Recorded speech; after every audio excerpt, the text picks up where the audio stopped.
Welcome back to the Web3 Rundown. We're going to jump through and talk about all sorts of big news in the crypto world. Joe, how you doing today, man?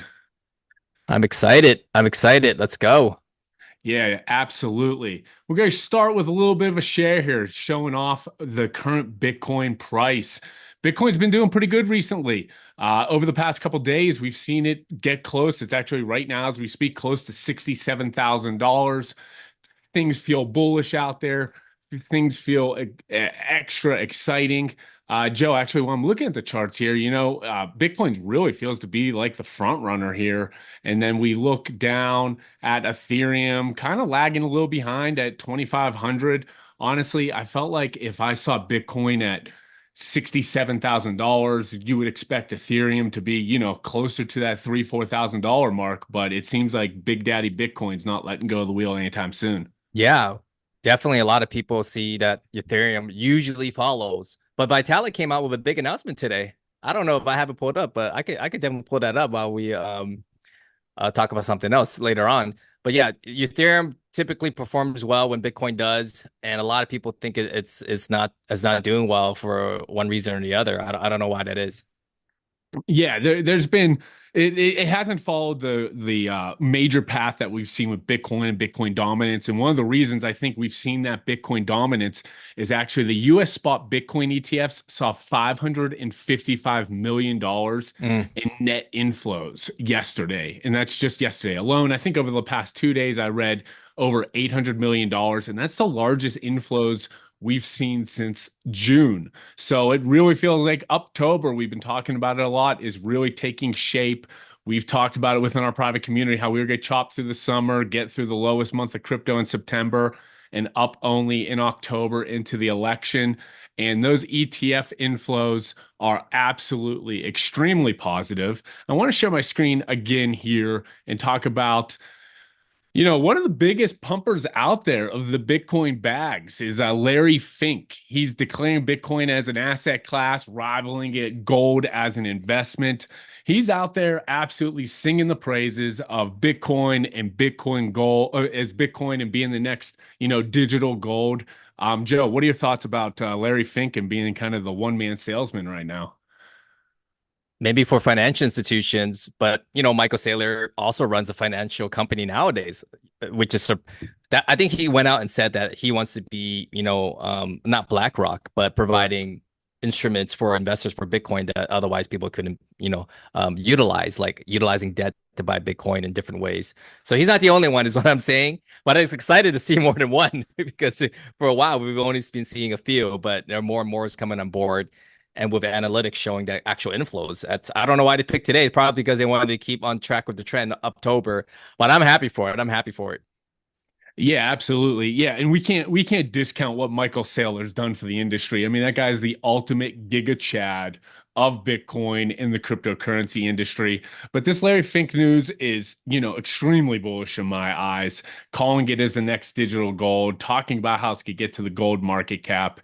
And really, I think next up are going to hopefully follow his kind of like show of talking about how beneficial Bitcoin is in the world, or hopefully we see the bankers get more involved and start pitching it more to their clients overall. And it looks like that might be happening with this inflow into the ETFs going into the election. We're going to talk about more news around that overall, but just a really bullish time to be in the Bitcoin and crypto markets. Yeah, maybe because we're in the markets, we always see these statements, these news market updates about, financial people talking about Bitcoin's the future. I guess, another article coming up is more like the same to us, but I guess it does push the needle when it's BlackRock and specific personalities. I did find an article on Vitalik, so let me share my screen here. So basically, he's talking about allowing staking. Am I sharing the right screen? No, I'm not sharing the right screen. I'm sharing our agenda. Well, that's this. What is this our fifth show? Which show? How many shows have we I done think so we're far? I think we're 4 shows in, 3 or 4 shows in, but it's been a blast. We're getting Okay, better with the controls. we're getting better. We're on all sorts of platforms for podcasts, for recording, and we're utilizing this, but it's getting slick. Yep, yep. Here we go. So Vitalik is proposing some big changes to Ethereum, and he posted it yesterday. So basically, he's talking about lowering the staking threshold from 32 Ethereum to one, basically from $65,000, whatever it is at today's price, to about 2 to 3,000. And supposedly that's going to drive more stakers, more decentralization, faster blockchain for the people who want to understand the technical side of this. And overall, should be typically things like this will push the needle, right? But we haven't seen that for Ethereum. I know I'm not sure if this is your first time hearing about it, but what are your thoughts on this? No, this isn't my first time hearing about it. I was reading a little bit about it in the morning and don't want to dive too deep because I'm possibly not the most educated on what's happened, but he definitely sees that changes need to be in Ethereum overall. Vitalik is obviously huge in decentralization and probably feels that Ethereum is becoming a little bit more centralized in certain areas and is trying to revamp it. So love that he's active with it and he believes in decentralization, but definitely interesting news coming from his front.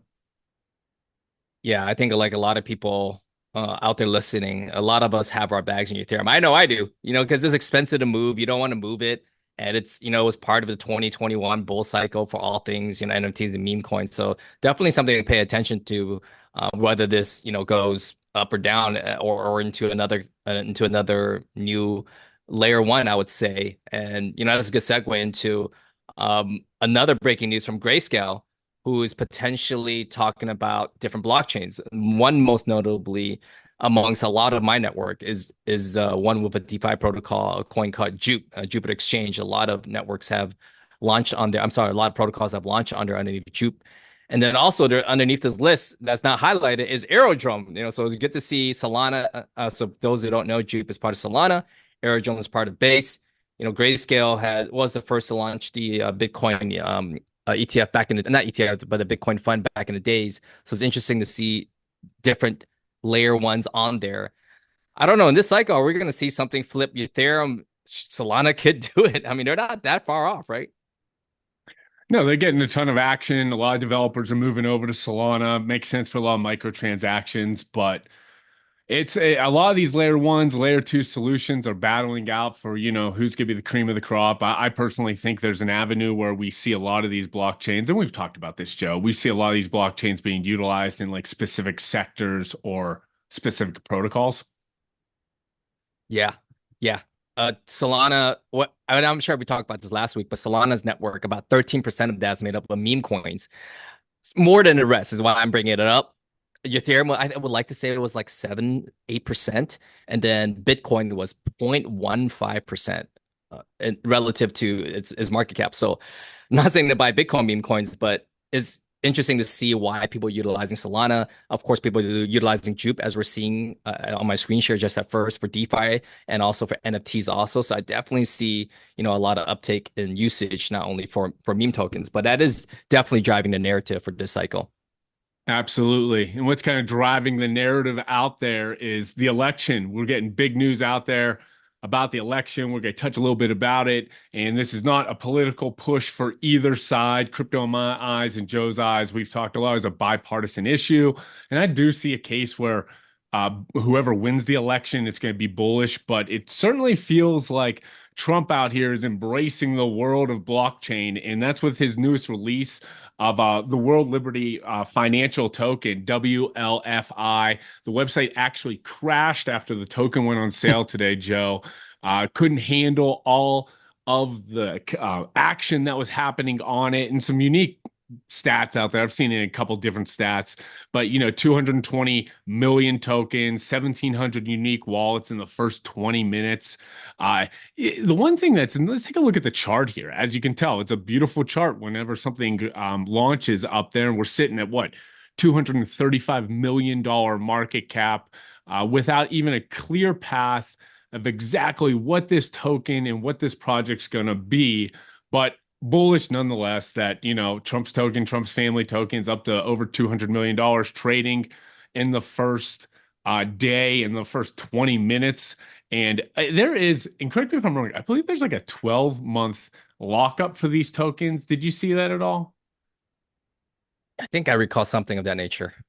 Yeah, there's something along those lines. So that's kind of crazy, but definitely interested to see how that develops overall. But with all the bullish news kind of surrounding Trump and how he's going to be supporting crypto and pushing it forward. We can't ignore what the other side's doing. Kamala Harris is announcing support for crypto just a couple weeks before the election.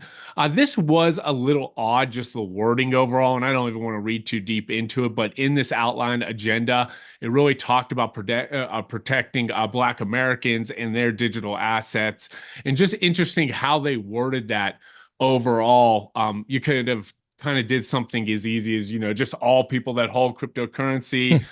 She was definitely in a more Black voter centric area, trying to drive votes towards, male voters overall, and embracing it with digital assets and protecting them overall. But just kind of the interesting comments there where she was kind of calling out just Black Americans overall for this digital asset protection. And the reason I bring this up is I don't care what anybody says. At the end of the day, we're in crypto. It's the most, like, we have monkey pictures as our portfolio pictures. There's, whatever race somebody is couldn't matter less in an industry. But it just got some pushback there on crypto Twitter. Was curious what your thoughts were, or if it was just kind of the way they were positioning it at the time. I was waiting for the rundown to give a live reaction because I did not hear about this until right now. That's very interesting. Their angle probably to win voters, right? Because elections coming up in November. That's the only reason I could think of for her framing it in that way. So wherever she was speaking, but just good to see overall that she's talking about crypto. This is her second public statement about crypto in the last 4 years that she was VP. Good to hear something on both sides of the party. Yeah, and this should be a bipartisan issue. It shouldn't matter at all. Blockchain, cryptocurrency, we can't stop printing money as a country. So there's a lot of benefits here, why crypto, why Bitcoin makes sense. And it's great to see that both Trump is involved and Kamala Harris. Personally, I think it's going to be bullish either way. With either party winning, it's going to be a bullish time for cryptocurrency. And not even to dive that much more deeper into the politics, but had to definitely call out some of those interesting moments. But we saw some moving into something a little bit more lighthearted and something a little bit more fun. We love to talk about meme coins all the time on the show. And the Murad list kind of fired off when we talked about it last week. And just recently, there's been kind of some AI meta out there. We saw Turbo. It's a meme coin that was created by ChatGPT, what, months ago, a year ago? It was a long time ago, right? Yeah. Yeah, I remember reading about this story a while back, and it finally picked up steam. Yeah, it pumped. I used to own a big bag of Turbo, kind of watched it go to zero, and then I think the Cabal kind of picked it up, and it's trading at 800, $900 million market cap right here. And then there's another coin that popped up just kind of out of nowhere just today. So depending on when you're watching this video, this could be already at zero, but it's Medusa, which went from zero to $20 million, and they're tagging it as the first AI coin ever made on pump.fun. So there's kind of this AI meta that's really surrounding meme coins. So it's funny how these meme coins get subdivided into groups. We talked about last week, like dogs, cats. Now this AI meta is happening. Personally, I don't think it's going to run for that long, but do you have any exposure to these AI coins? Any thoughts there? I don't, but I find it more in the category of dark humor because my friends texted that coin to me this morning. There's like a long story about how a lot of people are sending funds to these AIs, essentially funding AI to take over humanity, unknowingly to take over humanity because they want their meme coin to pop. So they're like, oh, these AI agents will pump my meme coin. But what's happening is that we're closely approaching, if not already, the first millionaire AI agent. So just imagine if there's an AI out there worth $1 billion and what they can do. I mean, there are some simps out there that you never know. They could do some crazy stuff for money. And if an AI behind, who knows what's gonna happen? We need some regulations around. I'm scared just talking about this out loud. Yeah, I mean, we didn't even talk about the GOAT coin that went from pretty much nothing all the way up to like $160 million overnight. Probably Yep. sits right around, I think, 120 million. And that all that was, Joe, all that GOAT coin was Truth Terminal, which is a Twitter or an X account that is essentially an AI agent or a AI bot that just recommended this GOAT coin. Didn't create it, didn't have any association, recommended it. and the degens out there in the meme coin world pumped it to over $100 million market cap. I don't have any exposure, but I can see how, someone jumped on board, I guess. Yeah, it goes a lot deeper than that. I actually jumped 1 inch deep into this thread, and I think the HBO should have made a movie about this instead of finding Satoshi because this is way more interesting. It's something along the lines of an AI agent just talking about, like you mentioned, but other AI agents picked up on it and started like spitting out coins. So it goes down a deep rabbit hole. But yeah, it gets really, I would say, exciting but scary at the same time. We're in interesting times. We're catching rockets with chopsticks. We're AI agents are making more money than us. What are we doing here? Yeah, it's an amazing time to be out there. And, we always like to talk about towards the end of a show, some trade alerts or some trade calls we've had either within our private community or public calls out there where we've expressed some interest. And one of the big movers out there was Mog. It was a call actually within our private community right around $500 million. There it I is. think that was like on the 12th or 13th, Joe, that I kind of made a call out there that I really liked that coin and gave a complete breakdown to our community why we like that coin. And it's very similar sentiments as other people who love the mod coin. That's a rabid community of rabid holders. It's on the Murad list, but it was kind of not catching steam there initially when he started when other coins were going like SPX and everything along those lines that were just taking off. And I think Mog actually flipped SPX's market cap today. But that Wow. was just one I identified last week that I really liked it at $500 million. And we're sitting at like $800 million market cap. Yep. So if anybody, was jumped on that in our private community, always remember nobody goes broke taking profits. But, these meme coins could have wild swings in them. So definitely keep an eye out there. Yeah, another thing to mention, and you actually wrote this down, is that MOG NFTs are also taking off, right? And we're seeing this whole meta right now where NFTs that have, or meme coins, I'm sorry, that have NFTs associated with it are popping off. Right here, there's a MOG right now going for 0.76 Ethereum, which is what, close to $2,000, which goes to show that people still love PFPs. People always say, PFPs are dead, but I guess not. People want to rep something, and what better than a meme coin NFT, right? Yeah, I mean, these have absolutely popped off. And you and I have been talking about NFTs and their connection to meme coins a ton recently, one on one within our community. How the 404s, where you can interchange an NFT for a meme coin, makes a ton of sense. But this kind of it didn't take me by surprise, but these MOG NFTs were like zero point 0.1 just a week or two ago. And Hmm. now they're already at like 0.7, I think I saw that. They're kind of cool, to be honest. Like, it's not like this famous piece of art, but they're definitely recognizable as a PFP. They have a low supply count and they feel like they're going to move aggressively with the MOG coin. You only have, you have tens of thousands, possibly hundreds of thousands of people investing in the coin, but there's only 2,000, 3,000 of the NFT. Makes sense why it made like a 6-7x in less than a week. And I think you could have bought these Mogoras for 0.01 or 0.001. I was looking like a few months ago. So some people had some huge gains on those NFTs. I didn't really connect the dots there. That's one I missed. I'm usually on top of it with the NFT and meme coin world, but really happy for anybody that's holding those. What are your thoughts for the future of NFTs and meme coins overall? Yeah, definitely. I think NFTs need to evolve to either be 404s, in my opinion, so that they could address a broader market, just like you said, because people are priced out at 10,000. Sounds funny, right? Because 10,000 is a lot, but in the bear market, it doesn't seem like a lot. But in the bull market, I mean, people can't get in if it's priced out at over 1,000. So if they have a 404 component, they could be part of the game. And Murat talked about this, where he believes that meme coins that launch NFT would do well, but if you're an NFT to launch a meme coin, you might not be as hot. So we'll see. I believe that I wouldn't say every project, but most projects should have that as part of the equation, so that the true holders can have some liquidity, in my opinion, versus selling an NFT. So that's NFTs alone. They definitely need to evolve. We're seeing that people still want to use them as profile pictures once they get hot again, or something that they resonate with. I mean, there's still projects right now that are bring a lot of utility, versus just profile pictures. There's a lot of NFTs that are giving. I mean, I just pull them up right now. There's NFL All Day is giving out NFL moments for people who buy a ticket through Ticketmaster. So they have to specifically use Ticketmaster, and they'll get an NFT from the Chicago Bears and Panthers game. Now, who wants a Panthers NFT is beyond me because they're horrible, but that's utility right there. So NFTs are still alive and well and still being pushed where, it makes actual sense. Are they solving a problem?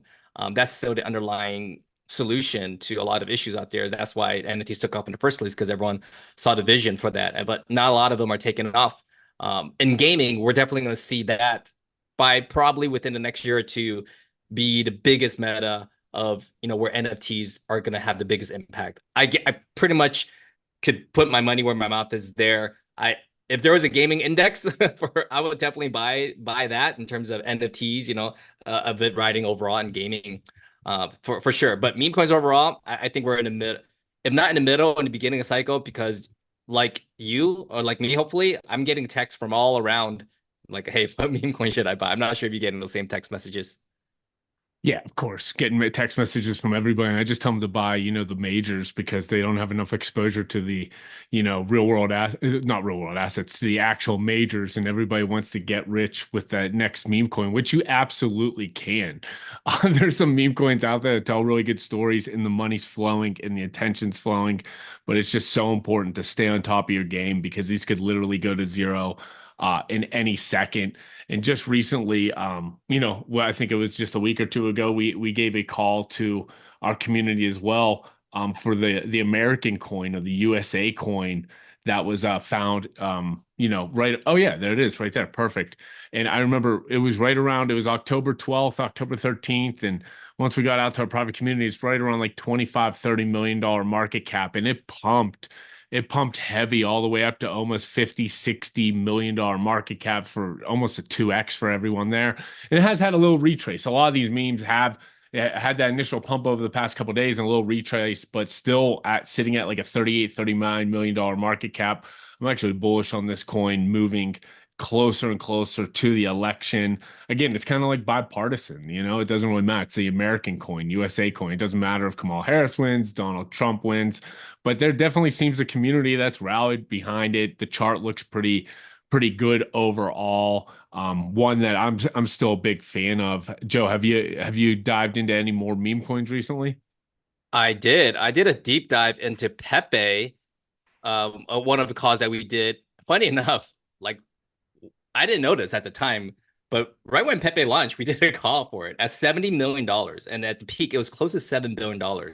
So Pepe is something I did a deeper dive on because initially when I did it, I just knew Pepe was, a one of the mainstays in the world of NFTs. And unbeknownst to many people, the reason Pepe is so popular in the world of NFTs is because it's one of the first NFTs minted on the Bitcoin network, believe it or not. This was like 2015, 2016. This is we're talking 5 years before anyone even knew what NFTs were, right?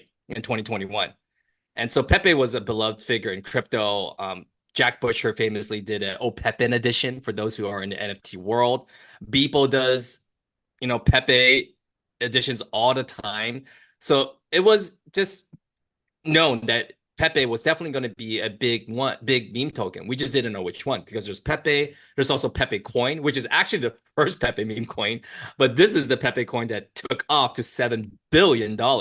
It's the top three meme coin in the world. I mean, it's the third meme coin ranking behind Doge, Sheep, and then Pepe. So doing a deep dive into this, understanding the culture and understanding that it had a culture before even stepping into the crypto world. And in 2005, 2006, it was plastered all over MySpace. For those of you who remember MySpace, doing a deep dive into this, and it also won Meme of the Year, I believe, in 2014. So right around the time it became an NFT and Bitcoin network. So it is known by the world at large because it was founded like close to 2 decades ago. So that's something to take note of. Murat talks about that a lot. Is it known beyond just the crypto sphere? Does it have legs? Does it have a broader audience? So Pepe definitely looking into history more. It's not only famous within the crypto world, social media world, but also in memes at large overall. So definitely something to take note of. It survived a long bear market, a whole 1 year. It had a drawdown of close to 80-90% from the top before it took off to 7 billion. So definitely finding those meme coins with a little bit of history. Sounds funny, right? Meme coins with history makes sense. It has close to 300,000 holders and close to a billion of volume a day, which is just insane because people like me are not trading on Ethereum on a daily basis. But guess what? There are a lot of people trading Pepe and Ethereum meme tokens. So that's something definitely to watch out for because I was definitely sleeping on Ethereum meme coins. But after doing a deep dive into Pepe last week for our community, I'm going to look for some, good plays on Ethereum network because they're definitely here to stay. Yeah, I love that call out, Joe. And I've been thinking a lot about meme coins on Ethereum as well because there's so many on Solana. I've been kind of in the Solana trenches. Love the small transaction fees. You can get in and out for, minimal amount and not feel too bad about. But Ethereum always carries those transaction fees and kind of eats into your profits. But I agree. Ethereum, there's Ethereum maxis out there, and you and I, have been there and talked our fair share about that, and they still hold Ethereum, which is not moving aggressively with the other majors, isn't moving as aggressively with Bitcoin. It's kind of just we were talking about earlier, $2,500 should be $4,000. It feels like, but people are watching these meme coins on Ethereum take off. So I think some of that legacy ETH money will. It's not going to. A lot of them, a lot of that legacy ETH money does not like Solana. We'll call it out right there and then. Some do, but they don't. So they want to keep on the Ethereum chain, and it's going to pump some of these OG ERC20 meme tokens. So I'm definitely going to go down that route even harder. I think there's some real value out there. Yeah, this reminds me, just as you were talking about a meme coin and Bitcoin and following the similar trajectory, I would say, and that's not pumping my own bags. I have a decent position in this is dog. It doesn't have the same catchiness as Pepe as it being a cultural icon because a dog is just a dog, It's not like a specific dog with a hat. I even like dog with a hat better than dog on Bitcoin Network because at least it has a hat. But in terms of holder, in terms of history, in terms of price drawdown, but in terms of cult, meaning like it was the first airdropped free meme coin in all of Bitcoin to massive amount of holders. I know Pups was the first meme coin on Bitcoin, but Dog was just massively deployed massively well in terms of marketing. So I might do a deep dive on Dog for a community if they want that because it could be a strong play. It's at 500 million. Sounds like a lot, but same thing could have been said about Pepe at 70 million, but they reached 7 billion. So definitely a lot to unpack. But these meme coins has been around is something that I'm gonna get involved more in this cycle because as my friends are texting me about meme coins this morning, not even joking, this morning they're like, Joe, how much of your allocations is in meme coins? And I had to like do a double take. I'm like, how much is it in meme coins? And my answer, you know what it was? Not enough. I'm actually gonna do more. So if you guys want a transparent look of my portfolio allocation of what it will be in terms of meme coins, I'll do a deep dive into that with the private community because I think that's important because it's definitely a big part of my play for this cycle. Yeah, I love it, Joe. I love it. It's always fun catching up with you on these rundowns. I feel like there's so much news every single week that we can have multiple of these every week. But, the meme coins are still alive and strong. We're seeing a lot of life in the crypto market. If you really want to talk and learn more about Web3, crypto, meme coins, NFTs, there's a link down below this video to our private community. You can get involved, start learning even more in-depth analysis behind these coins, behind these opportunities. And really appreciate you jumping on, and it's always a lot of fun. Yeah, see everyone next week.